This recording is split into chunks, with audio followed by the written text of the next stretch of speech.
Sexualidade e envelhecimento. Vamos tomar um café? Café de hoje eu quero compartilhar com vocês uma experiência que eu tive. Começar por aí, né? Para a gente poder bater o nosso papo. No semestre passado eu estava cursando teatro e inclusive uma escola que eu adorei. E nessas aulas a gente ia ensaiar, né? Para poder apresentar uma peça do dramaturgo alemão Bertolt Brecht, que falava sobre, tinha o título Pequeno Casamento Burguês. Era um jantar com uma noiva, um noivo, os parentes ali da burguesia, e as coisas aconteciam ao longo da peça.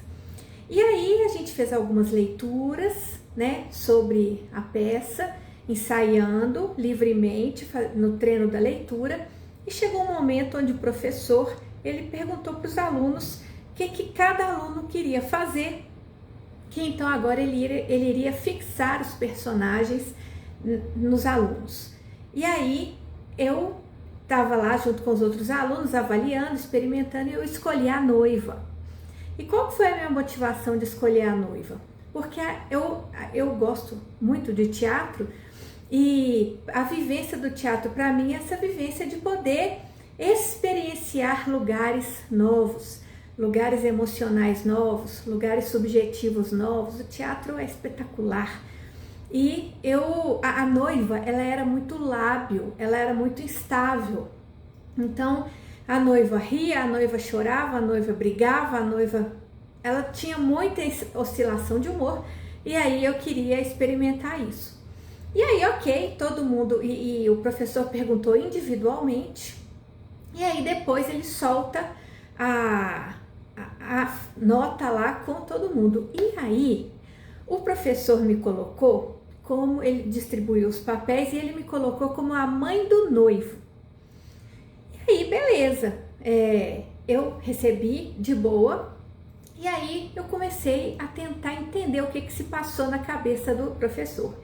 E aí eu fui tentando fazer uma análise. Olha, ele colocou o personagem para fulano, e fui tentar entender a motivação dele. É um professor muito competente, muito experiente, muito sensível. Então eu estava querendo tentar entender. E a hora que eu fui quebrando a cabeça, eu vi que, não sei se foi a única, mas foi uma significativa, um critério significativo para a escolha dele foram as idades. E eu vi que, olhando as idades das mulheres da peça, tinham, da turma, aliás, né, tinham duas alunas mais velhas, e o resto eram mais novas. E na peça a gente tinha duas mulheres mais velhas e moças jovens.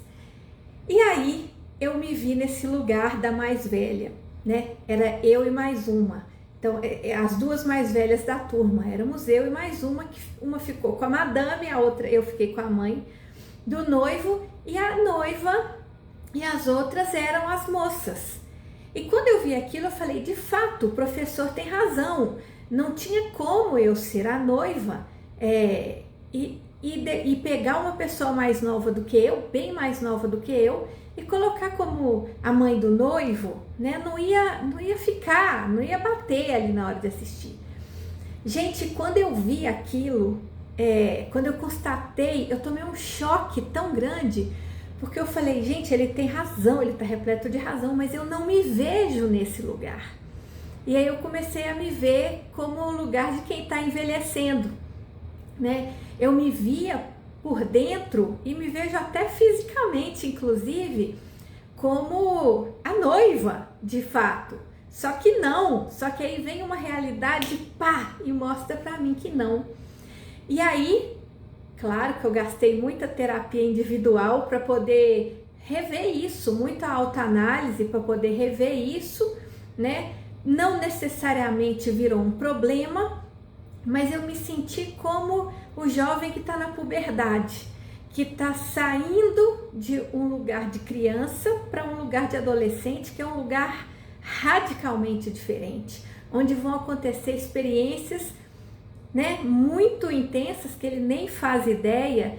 E aí eu comecei a me ver nesse lugar, comecei a rever, e aí no lugar de mulher né, vendo o que que isso significa, o que que é o envelhecer, a primeira coisa que cai para mim foi a sexualidade. E vamos conversar aqui também de que sexo e sexualidade não significa a mesma coisa. Cai na minha sexualidade, caiu para mim no meu corpo. E aí eu comecei a olhar para o meu corpo, e aí pela primeira vez na minha vida eu comecei a ter aquelas preocupações que eu nunca tive na minha vida, mesmo estando acima do peso a vida inteira, por causa do meu biotipo corporal. Eu comecei a olhar se tem alguma coisa caindo, né? Como é que vai ser? E eu comecei a observar meu corpo em outro lugar e comecei a ver o que que eu hoje dou conta de acolher, o que que eu não dou, porque só por hoje eu ainda sou completamente avessa a procedimentos estéticos para mim. Para outras pessoas tá tudo certo, mas para mim não. E aí eu começo a olhar o que que eu faria, né, nessa progressão, o que que eu não faria, por quê, né? E comecei a entrar para esse lugar. E eu comecei a perceber também que eu estou com alguns sintomas de perimenopausa.